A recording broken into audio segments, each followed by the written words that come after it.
Nah, berikutnya adalah what we do, apa yang kita lakukan.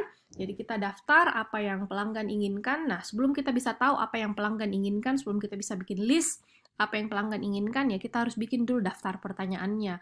Jadi apa yang kita mau tanyakan di focus group, apa yang kita mau tulis di survei, yang kita mau tanyakan ke konsumen, maupun cara lain untuk mengetahui keinginan konsumen itu kita daftar dulu pertanyaannya kita, apa yang kita mau tahu. Misalnya tadi kasus saus barbecue, dia sediakan gitu dua botol saus toh, satu yang di flip, satu yang diputar. Dia sediakan dua-duanya, jadi konsumen bisa coba dua-duanya.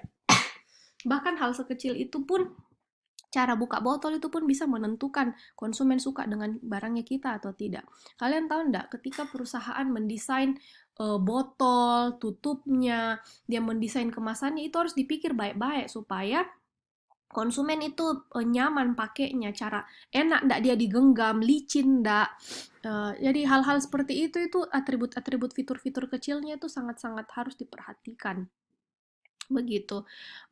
Kalau kalian belajar lebih jauh ya, misalnya kayak saya pernah cerita, saya baru-baru itu, baru-baru ya sebelum COVID itu ada orang Vice President Data Science. Jadi wakil direktur dari bagian data dari Gojek itu datang ke Unhas, kasih seminar, dan itu kita melihat bagaimana uh, Gojek itu dia mendata, dia punya algoritma untuk tahu apa yang konsumen mau. Makanya kalau kalian buka GoFood, jam yang berbeda akan memberikan rekomendasi makanan yang berbeda pula. Kenapa bisa? Karena dia tahu kalau sore-sore orang itu biasanya mau makanan yang begini. Jadi dia sudah proses itu. Jadi supaya dia konsumen bisa dikasih penawaran yang lebih bagus, pakai data untuk tahu apa yang memang konsumen mau gitu. Jadi kita penting sekali untuk tahu apa yang pelanggan inginkan. Kemudian how, bagaimana kita bisa memenuhi itu keinginannya pelanggan, konsumen. Kemudian prioritaskan, konsumen pasti banyak maunya. Dia mau, saya mau genggamannya lebih enak, saya mau harganya lebih murah, saya mau rasanya agak lebih manis, saya mau tutupnya begini, saya mau kemasannya lebih ceria, saya mau warnanya begini. Pasti banyak sekali yang sebenarnya pelanggan mau kritik. Nah, tapi kita prioritaskan yang mana yang penting untuk kita ubah, begitu. Kemudian what's and how's, kita kembangkan hubungan antar itu, kemudian kembangkan hubungan timbal balik antara pelanggan dengan perusahaan, kemudian kita prioritaskan tadi kebutuhannya pelanggan, jadi yang mana keinginan pelanggan yang lebih penting, kemudian yang mana kira-kira yang dibutuhkan yang lebih penting, itu kita prioritaskan. Kemudian kita juga melakukan assessment atau penilaian kompetitif industri.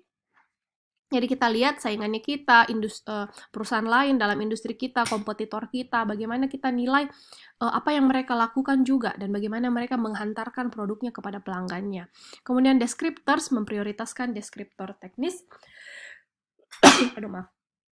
Sorry. Kemudian kita buat bagaimana targetnya, dan kita bikin evaluasinya. Nah, ini semua adalah hal-hal yang kita lakukan ketika kita mau melakukan quality function deployment. Deployment-nya, saya lupa tekankan di awal, deployment itu bukan development. Deployment itu artinya diluncurkan. Begitu. Nah, ini adalah alat QFD yang dibikin sama orang Jepang tadi. Ini namanya House of Quality, rumah kualitas.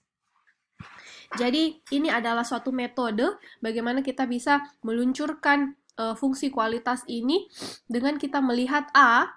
Jadi di bagian sini adalah apa yang konsumen mau. Jadi sini suara konsumen. Kemudian B, di sini bagaimana kita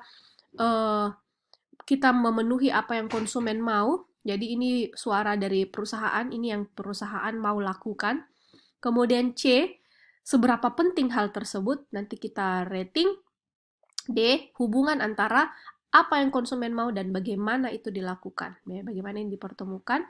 Kemudian E, korelasi antara bagaimana, jadi kan bagaimana itu konsumen punya keinginan kita mau penuhi, ada banyak cara kan, nah bagaimana korelasinya.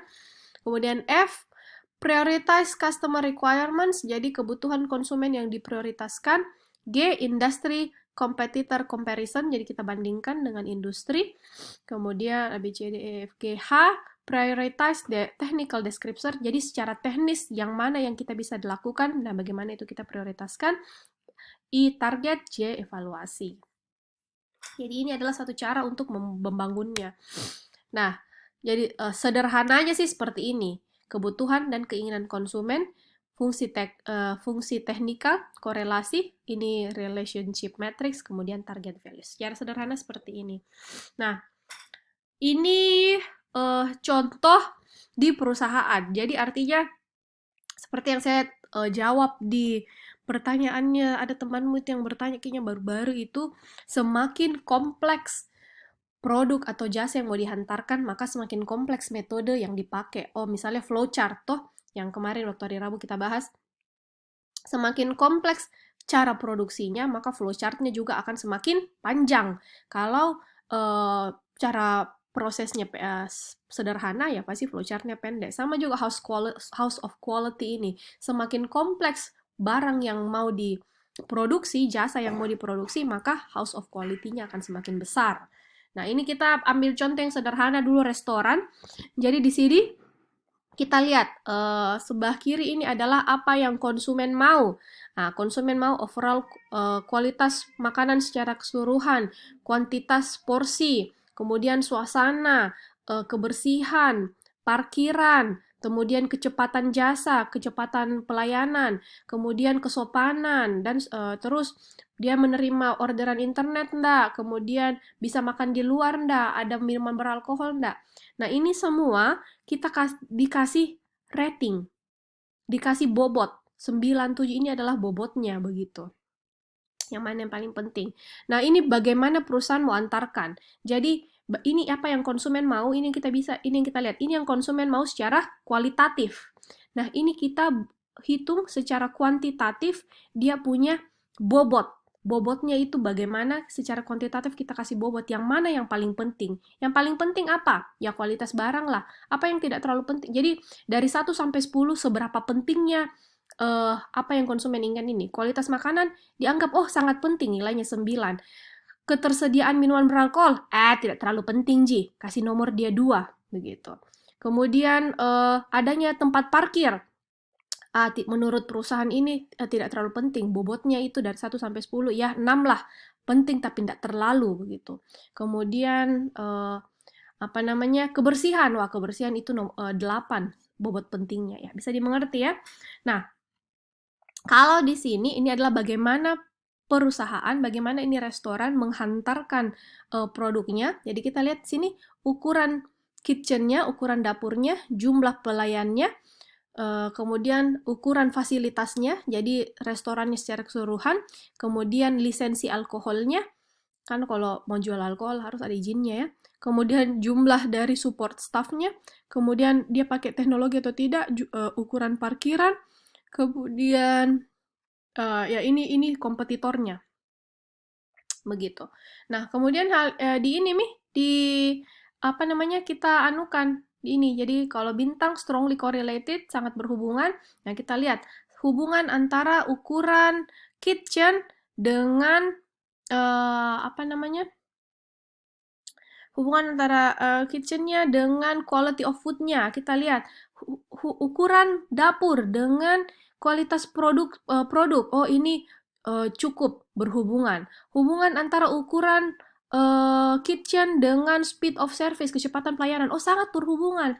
Bagaimana caranya dia mau melayani 100 pelanggan sekaligus kalau kompornya cuma ada 2? Tidak mungkin kan datang 50 orderan sekaligus, tapi kompornya cuma ada 2. Antri mau kok itu. Jadi ukuran antara ukuran antara dapur, hubungan antara ukuran dapur dengan kecepatan pelayanan itu sangat berhubungan di sini. Jadi ini matriksnya kita hubungkan apa yang konsumen mau dengan bagaimana perusahaan dalam hal ini restoran ini menghantarkan barang. Kita lihat bagaimana ininya. Nah, misalnya jadi overall kualitas makanan ini dia terhubung sama ukuran dapur sama jumlah support staff. Support staff di sini ya termasuk tukang cuci piring, termasuk yang memesan produk dan lain-lain. Apa yang kita lihat sangat-sangat berhubungan di sini? Ukuran tempat parking. Fasilitas parkir sangat berhubungan dengan ukuran tempat parkir. Kemudian kecepatan pelayanan. Nah, itu kan orang pasti tidak mau pergi restoran baru lama sekali makanannya keluar toh. Nah, apa ini hubungannya dengan apa? Hubungannya dengan ukuran dapur, jumlah pelayan, jumlah waitressnya, kemudian jumlah support staff-nya, ini sangat berhubungan. Kemudian courtesy of service, kesopanan pelayan itu berhubungan dengan jumlah pelayannya berapa, harus ada jumlah support staff-nya berapa. Kemudian bisa enggak dia menerima pesanan lewat internet. Nah, kita lihat dia ada investasi enggak di teknologi. Memang cara dia mau melayani GoFood misalnya, kalau handphone saja tidak ada di restoran itu gitu. Ya kira-kira seperti itulah apa namanya ininya contohnya begitu. Nah, kita bisa lihat saya kasih lihat ya, saya tidak tulis di sini, tapi kita bisa lihat di sini House of Quality itu tadi yang sederhana. Nah, House of Quality itu bisa menjadi sangat-sangat kompleks seperti ini. Kita bisa lihat untuk kita buka dulu biar lebih jelas. Nah, ini kita bisa lihat perencanaan produksi server komputer. Nah, ini sangat banyak ya, dia apa yang konsumen mau sama ini diprioritaskan. Kemudian ini lebih kompleks lah begitu. Jadi beda produk ya, beda house of quality yang dipakai di restoran tidak mungkin dipakai di ini apa namanya komputer tadi. Nah, terus ini apa? Ini mobil, house of quality untuk mobil. Kemudian ya ada banyak lah contohnya. Jadi ketika perusahaan mau mengembangkan produk, salah satu house quality ini adalah salah satu metode yang bisa dipakai supaya kita bisa. Nah, ini coba lihat untuk membangun pintu mobil saja, ini cuma untuk pintu mobilnya saja kita bisa bikin house of quality yang kompleks seperti ini. Oke, jadi beda produk pasti beda house of quality. Nah, tapi intinya adalah ada komponen-komponen ini. Apa yang konsumen mau, bagaimana kita memenuhi itu, terus kita prioritaskan. Jadi kita prioritaskan tadi ya, ini yang paling penting adalah ini. Kemudian prioritaskan sini. Kemudian dari sini kita prioritaskan juga yang mana yang paling penting kira-kira. Begitu. Kemudian di tengahnya adalah hubungannya. Oke? Nah, nama lain untuk QFD itu adalah, kalau jadi quality itu adalah fitur atau atribut. Function adalah mekanisasi, bagaimana mekanismenya produk kita antarkan, dan deployment adalah bagaimana evolusi pembangunan di sini. Maksudnya bagaimana produknya, jasanya dibangun, bukan pembangunan. Secara literal pembangunan. So ini bagaimana barang tersebut, jasa tersebut dibangun. Jadi nama lain dari QFD sebenarnya adalah pengembangan produk yang terinspirasi oleh pelanggan. Jadi dari pelanggan kita tahu bagaimana produk harus dikembangkan, bagaimana produk harus diluncurkan, dan seterusnya. Oke, semoga bisa dipahami. Terima kasih yang sudah menyimak. Semoga semua sehat-sehat selalu. Selamat menjalankan ibadah puasa. Sampai ketemu di kuliah kita Jumat depan. Terima kasih. Selamat pagi.